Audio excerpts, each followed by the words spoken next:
ఆ ఊరి ప్రజలకు పంచాయతీ ఎన్నికలంటే తెలియవు. పార్టీలు జెండాల ఊసే ఉండదు. స్థానిక ఎన్నికలు ఎప్పుడొచ్చినా ఒకే మాట ఒకే బాట. గ్రామ పంచాయతీ ఏర్పాటైనప్పటి నుంచి ఇప్పటి వరకు వార్డు మెంబర్కి కూడా ఎలక్షన్ జరగలేదు. ఈసారి కూడా సేమ్ సీన్ రిపీట్. ఇంతకీ ఆ ఊరు ఎక్కడుంది? ఇది కామారెడ్డి జిల్లా బాన్సువాడ మండలం పోచారం గ్రామం. తెలంగాణ అసెంబ్లీ మాజీ స్పీకర్ పోచారం శ్రీనివాసరెడ్డి సొంత గ్రామం. ఈ గ్రామ పంచాయతీలో గత 40 ఏళ్లలో ఒక్కసారి కూడా స్థానిక ఎన్నికలు జరగలేదు.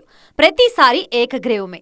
ఈ పోచారం గ్రామంలో ఎలక్షన్ అనేది లేకుండా ఒక ఐకమత్యంగా గ్రామస్తులం అందరం కలిసి యునానిమస్ చేసుకోవడం జరుగుతుంది.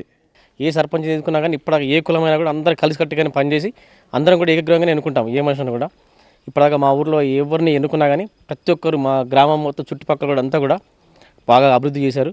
పోచారం గ్రామం 1980లో పంచాయతీగా ఏర్పాటైంది. 1000 మందికి లోపు ఓటర్లు ఉన్న పోచారంలో 8 వార్డులున్నాయి. ఇప్పటి వరకు 8 సార్లు పంచాయతీ పాలక వర్గాన్ని ఏకగ్రీవంగా ఎన్నుకుంటున్నారు గ్రామస్తులు. రిజర్వేషన్ ఏది వస్తే అందుకు అనుగుణంగా ఆ సామాజిక వర్గంలో మంచి వ్యక్తిని సర్పంచ్గా ఎంపిక చేస్తారు. వార్డు మెంబర్ల ఎంపికలోనూ ఇదే విధానాన్ని అనుసరిస్తారు. ఇన్నిసార్లు ఏకగ్రీవం కావడానికి ప్రధాన కారణం సీనియర్ నాయకులు పోచారం శ్రీనివాసరెడ్డి. ఊరు పేరునే ఇంటి పేరుగా మార్చుకుని రాజకీయాల్లో 40 ఏళ్లుగా కొనసాగుతున్న పోచారం శ్రీనివాసరెడ్డి రాజకీయ ప్రస్థానం కూడా ఈ గ్రామం నుంచే ప్రారంభమైంది.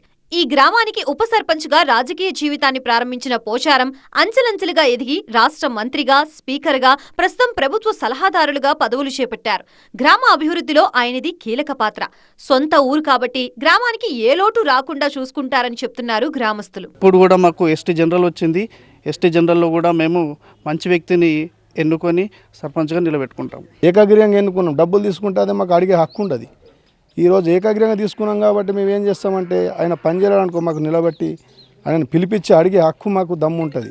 పోచారంలో ఈసారి సర్పంచ్ సీటు ఎస్టీకి రిజర్వేషన్ వచ్చింది. 3వ విడతలో ఈ మండలంలో ఎన్నికలు జరగనున్నాయి. యథావిధిగా మరోసారి సర్పంచ్ స్థానం ఏకగ్రీవం కాబోతోంది. సర్పంచ్ అభ్యర్థిపై ఇంకా నిర్ణయాన్ని ప్రకటించలేదు కానీ ఏకగ్రీవం పక్కా అంటున్నారు పోచారం గ్రామస్తులు.